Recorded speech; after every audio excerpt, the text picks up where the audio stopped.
자, 9월 13일 금요일 시황정리입니다. 연휴 이제 내일부터 연휴가 시작되죠. 이 영상을 언제까지 찍어줄 수 있을지 모르겠기 때문에 좀 바빠서 이렇게 맨날 자세하게 설명해 드릴 시간이 없어서 시황하고 기법들도 설명을 하니까 해드릴 때 열심히 들으세요. 오늘 총평은 이렇게 되겠습니다. 아직 시장 바닥 더 남았다. 좀 반등한 줄 알았더니 다시 또 오늘 또 누르는 거 보니까 더 남았다. 외국인은 한국 시장을 매수할 지금 의사가 전혀 없다. 계속 더 패야 된다고 생각한다. 아직도 주가가 높다고 생각하는 겁니다. 자, 코스피 쪽인데요. 보시면 1등, 2등, 3등은 다 패버리고, 다 팔아버리고요. 자, 외국인의 매도 좀 보이세요. 여기 보이십니까? 시간으로. 오늘 시장은 거래소에서 외국인이 9,700억을 팔았는데요. 이 중에서 7,000억을 삼성전자고요. 오늘 삼성전자를 7,000억을 팔았습니다. 좀 무지막지하죠. 하이닉스에서 2,000억을 팔았으니까 사실 이거는 삼성전자와 하이닉스를 판 걸로 7,000억을, 9,000억을 다 채운 거예요. 그리고 나머지부터 보세요. 여기 보시면 삼성바이오로직스부터 밑에 쭉 다 샀죠. 여기는 다 빨간불이죠. 그리고 오른쪽에 보면 여기 외국인 순매수 보이십니까? 전부 다 빨간불이죠. 거의 다. 그러니까 여기서부터 여기까지는 다 사고 이 4등부터 한 20등까지는 전부 다 매수하고요. 그리고 1, 2, 3등, 특히 1등, 2등 두 개를 팔아서 9,000억을 채운 겁니다. 이거 잘 생각을 해봐야죠. 자, 그리고 옵션 만기일 때, 이제 지수를 막판에 외국인이 어제 말씀 안 드렸는데 2시 19분 50초쯤에 갑자기 한 4,000억 순간적으로 들어왔어요. 그래서 계속 매도만 하다가 갑자기 플러스 매수한 걸로 갑자기 표시가 됐거든요, 어저께. 근데 어저께 외국인이 여기 2,782억 매수한 걸로 됐잖아요. 이게 장중 내내 마이너스였어요. 그래서 다 장 막판에 한 1, 2분 남겨놓고 4,000억이 동시에 들어오면서 이걸 플러스로 반전시켜 놓은 겁니다. 그러니까 뭔가 지수를 자기들이 원하는 지수에 딱 맞춰놓으려고 이런 짓을 하거든요, 보통. 이게 선물 때문에 이런 짓을 하는데, 지수 플레이가 어제로 끝났잖아요. 그러면 이제 그 다음날은 이제 그 의미가 없어진 거죠. 그래서 그 돈을 도로 빼버리는 경우가 많아요. 그래서 오늘 그 여진이 조금 있었다. 장중에 조금 흔들리고 마이너스로 가고 했던 것은 오늘 그 여진 여파가 좀 있었을 것이다. 그리고 외국인의 반도체 매도. 반도체를 계속 팔고 있죠. 이것이 오늘 시장에 대한 총정리고요. 차트 설명을 장 초반에 하겠습니다. 일단은 오늘은 계속된 삼성전자의 하락으로 지수를 못 가게 막아버리고요. 항상 이렇게 매도 구간, 그 다음에 이제 매수 구간, 다시 또 매도 구간, 매수 구간, 이런 것들이 번갈아 나타나잖아요. 이제 크기로 봐서 얼마나 더 뺄지는 모르겠으나 일단 전체적인 지표나 모든 부분이 반등 구간에 접어든 건 뭐 틀림없어요. 삼성전자도. 다만 언제까지 뺄지가 문제고, 또 하나 걸리는 게 우리가 지금 추석이 있죠. 이 기간 동안에 이제 외국장이 어떻게 될 거냐가 제일 걱정인데, 어제 우리 했던 최악의 시나리오가 이런 거죠. 다우지수가 이렇게 일단 좀 반등을 하면서 가는데 지금 힘은 좀 없거든요. 여기서 만약에 또 오른다면, 또 과열이 나온다면 이게 3봉이 아니라 이제 4번째 봉이에요. 이렇게 된다고. 이게 쉽지 않습니다, 이게. 이 저항도 왜냐면 여기 때마다 물리는 사람들이 여기 이렇게 있잖아요. 이쪽. 올라갔다 내려오고, 올라갔다 내려오고. 물린 사람들이 아마 올라오면 때릴 거란 말이에요. 그래서 쉽지 않은 지금. 그럼 이제 보세요. 오늘 금요일이죠. 미국장이 오늘 한 번 더 해서 오른다 치고, 다음 주가 우리가 월화수 휴장이니까 월화수성 애들이 펑 조정을 또 받아버리면, 목요일날 우리 개장할 때는 조정받은 채로 출발을 하게 돼서 갈 때는 가지도 못하고 내려갈 때는 제일 먼저 앞장서 꼴등으로 1등으로 내려가고, 오늘도 반등은 거의 뭐 반등이라고 할 것도 없고, 오늘도 주기상주를 거의 아시아에서 꼴찌거든요. 우리나라가 거의 꼴찌거든요. 나스닥도 보시면 여기 60일 이평에 강하게 저항을 좀 맞고 있단 말이에요. 보시는 바와 같이.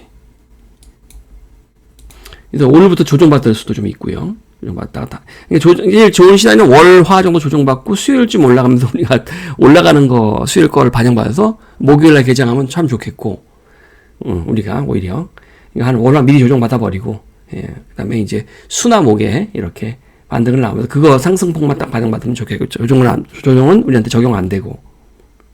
코덱스 레버리지 차트, 지수 차트죠. 그래서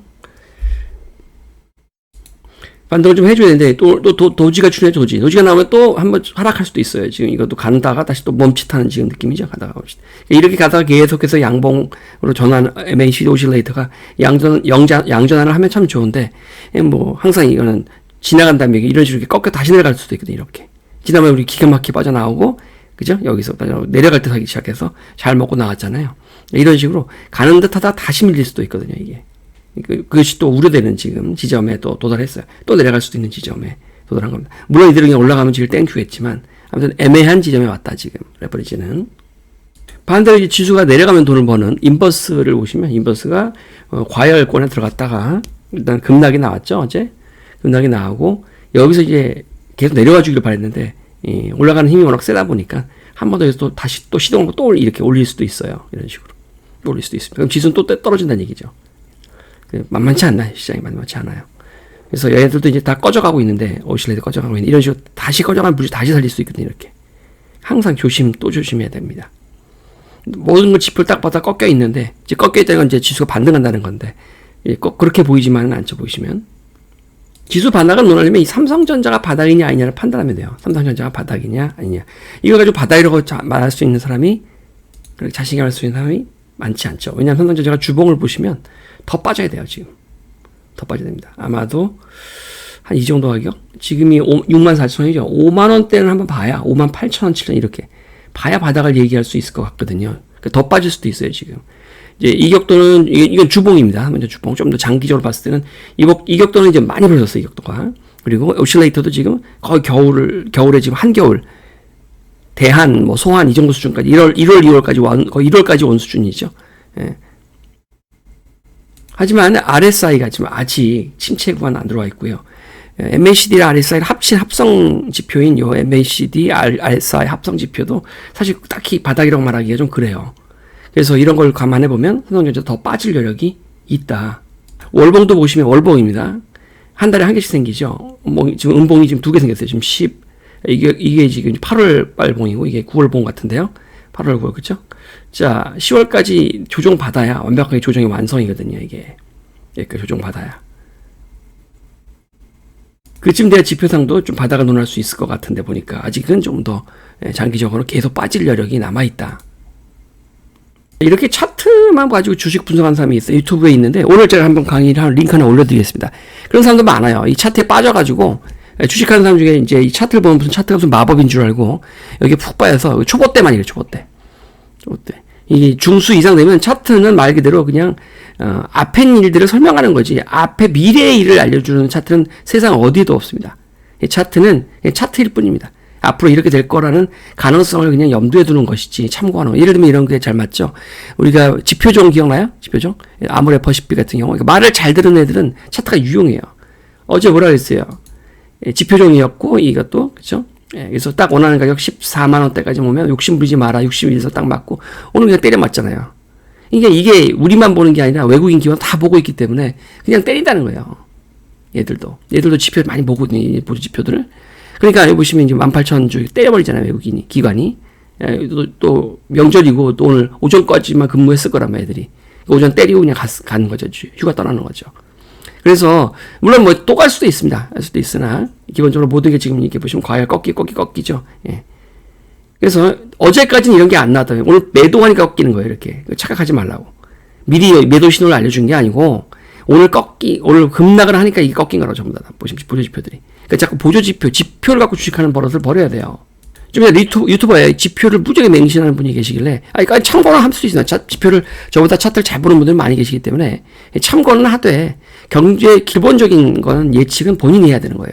그러다 보니, 여러분이 이렇게 보시는 바와 같이, 차트가 아니라, 이런 것들을 다 정책적인 문제를 다 고려를 해서 지표랑 합쳐야 되는 거예요. 그러니까 자꾸 주식하는 사람들한테, 정치라든가, 이런 거 신경 쓰지 말라고. 신경을 어떻게 안 씁니까? 이런 게 있는데. 어떻게 안 써요? 그래서 정치나 경제 상황이나 사회 동향이라든가 전쟁 리스크 이런 거 모르면 주식하면 안 됩니다. 주식만 해서 다 할 수 있다는 생각은 완전히 말씀드리면 초등학생 같은 생각이에요.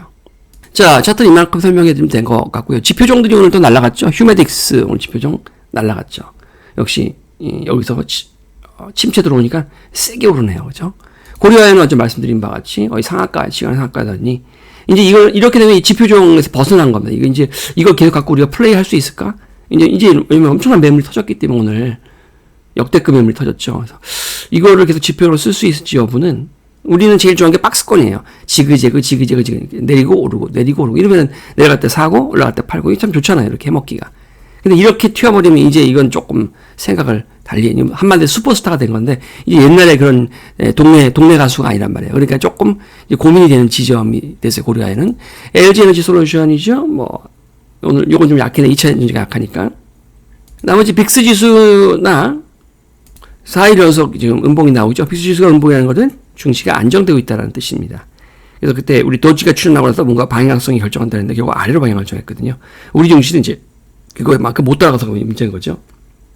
ADR 지표 같은 경우는 역시 어제랑 똑같습니다. 80% 조금씩 위로 반등하고 있는 중인데 이 코스닥도 꺾였죠. 보시면 이렇게 꺾이죠. 그러니까 지표를 후행한다니까요. 앞일을 미리 얘기해 주는 게 아니라 오늘 걸 그냥 반영할 뿐이에요. 그냥 있는 그대로 사람이 만들어 놓은 반영할 뿐이에요. 모든 미래 예측은 본인이 철저히 공부하고 정치, 경제, 사회, 문화 모든 걸 고민해보고 결국 자신의 포지션을 위로 갈지 아니면 그냥 유지할지 아래로 갈지 결정하는 거예요. 계좌는요 오늘 오락가락 좀 해서 플러스 322만 원으로 끝난 것 같은데요. 플러스 322만 원으로 끝났습니다. 뭐 추석을 조금 불편하게 맞이하겠네요. 우리는 한 2, 3천만 원 정도 플러스 된 상태에서 맞이하기 좀 봐야 되는데, 자 여기 레버리지인데요. 레버리지가 여기까지 요 지점 보이시죠? 여기까지는 갈 거라고 생각을 했는데 요 지점까지요.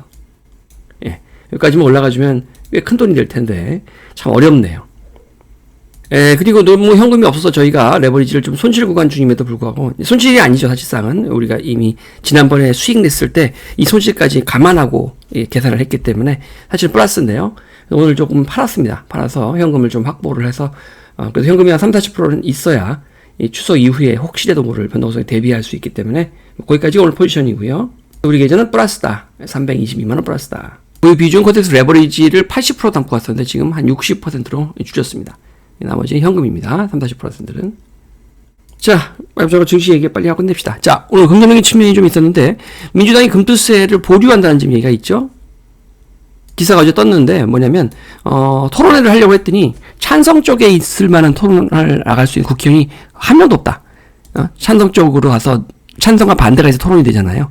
찬성 쪽에 서다가는 짱도 맡길 분위기 같으니까 찬성 쪽에 서서 토론 자체가 성립이 안 되고 있대요. 찬성 쪽에 앉아서 금투세를 밀어붙이자는 패널이 한 명도 없어가지고 국회의원이 없어서 지금 이제 이 토론회 자체가 무산될 분위기인 것 같습니다. 보니까. 그러니까 민주당 지지하는 사람들이 참 철딱서니들이 없는 게 이 현실을 좀 정확히 좀 인식하고 좀 이렇게 좀 지지를 하면 좋겠는데 잘못을 해도 무조건 잘했다고 자꾸 거짓말로 덮어주니까 개돼지 소리를 듣는 겁니다. 개돼지 소리를. 민주당 개돼지 소리 듣는 거예요. 촛불 개돼지 소리 듣는 거예요. 저 국민의힘 저 꼴통 노인들하고 똑같습니다. 하는 짓거리가. 그래서 잘못을 할 때는 최초리로 과감하게 때려서 민주당이 발전할 수 있게 해줘야지. 자꾸 잘못하는데도 그럴 리가 없다는 식으로 말을 하고 나라님이 하시는 건 다 옳다라고 하는. 아니 무슨 민주당이 하나님이에요? 예수예요? 이재명이 예수냐고. 예수. 문재인이 예수입니까? 비판하면 안 돼요? 어디다 대고 예수님을 지금 김어준, 문재인, 이재명 같은 개돼지들에게 비유를 합니까? 민주당 당사 앞에서 보시면 금투세 폐지 집회, 금투세 오족, 을사오족처럼 이 금투세를 밀어붙이고 있는 놈들 다섯 마리에 대한 계속되는 시위가 나오죠, 지금 이렇게. 민주당엔 개딸이 있지만 주식 쪽에는 동학개미가 있죠. 거의 확대해서 해석하면 1200만 된다고 하는데 제가 보기엔 한 200-300만 정도 해서 주식을 하는 사람들이 전체적으로 주식 계좌 갖고 있는 사람은 1200만쯤 된다는데, 하여튼 이 화력의 민주당 개딸들 당혹스럽다. 유승민 같은 이런 철딱선 의원들이 자꾸 화력 지원을 해주잖아요. 필요한 세금이라는 식으로. 그러니까 돈 내니까 돈을 세금 내라는 식인데, 그럼 돈을 낼 때까지 세금을 걷지 말아야 되잖아요. 돈을 걸 때까지 계속 세금을 걷는단 말이에요. 지금 걷으면서 갔다가 또 손 나오면 또 내라는 거야. 이 거래세라는 걸 이해 못하면 주식하지 마세요. 또 하나, 사모펀드에 대한 세금을 왜 50%에서 25%로 반을 깎아주는지에 대한 해명을 해야 될 거 아니에요. 민주당이 나 뇌물 받아 먹었어요. 솔직히 인정을 해야 될 거예요. 인정. 뇌물. 이렇게 인정. 우리 민주당이 그럴 리가 없어요. 또 이런 헛소리 좀 하지 마시고요. 자, 엔비디아도 지금 계속 좀 오르고 있는 중이에요. 어제 큰 반등에서 오늘도 또 올랐죠. 어젯밤에도 또 올라오고요. 그래서 이런 것들이 이제 긍정적인 요소들인데요. 걱정인 건 여기서 하루 이틀 더 가면 또 저항이죠. 여기서 꺾여 내려오면 미증시도 조정받을 텐데 우리는 또 이거 내려가는 미증시 우리도 같이 내려가줘야지 하고 또 앞장서서 꼴등으로 또 1등으로 내려갈까봐 그런 게 걱정입니다. 부정적인 면은 아까도 충분히 얘기했고요. 삼성전자와 하이닉스를 계속 팔고 있다는 거죠. 그 이유에 대해서 지수를 못 올리려고 하는 건지, 반도체를 안 좋게 보는 건지, 삼성전자, 하이닉스를 같이 안 좋게 보는 건지. 사실 또 이런 이유가 하이닉스보다는 삼성전자에 더 많거든요. 안 좋은 이유가. 근데 하이닉스 돈을 파는 거 보면 꼭 그렇지만도 않은 것 같아요. 결론은 외국인들이 삼성전자와 하이닉스를 사기 전까지는 주식은 반등하기 어렵다라고 하는 거죠. 거기다 약간 이제 양념거리로 우리가 민주당 금투세를 폐지 또는 유예해주면 더 좋겠죠. 기름을 부을 테니까 그러면 반등에. 자, 불안한 상태로 연휴를 맞이하도록 하겠습니다. 연휴 기간 동안 어떻게 또 미국 장세가 움직일지 또 좀 지켜봐야 될 것 같고요. 시장도 연휴 끝나고 나면 메인들이 이제 반도체를 그만 좀 매도했으면 좋겠어요. 그리고 앞에 일을 예측해주는 차트는 세상에 어떤 차트도 없습니다. 정치 공부를 같이 해야만 경제를 내다볼 수 있거든요. 이 금리 인하 폭도 이게 중요한 부분인데요. 이분들 지금 해리스냐 트럼프냐에 따라서 아주 예민하게 지금 작동하고 있거든요. 나머지 공부들은 우리가 올리는 정치 공부 모임이나 또 여기다 올리는 경제 공부 모임에 올리는 추가적인 영상들을 보시면서 공부를 하시기 바랍니다. 자, 즐거운 추석 명절 되세요. 이상입니다.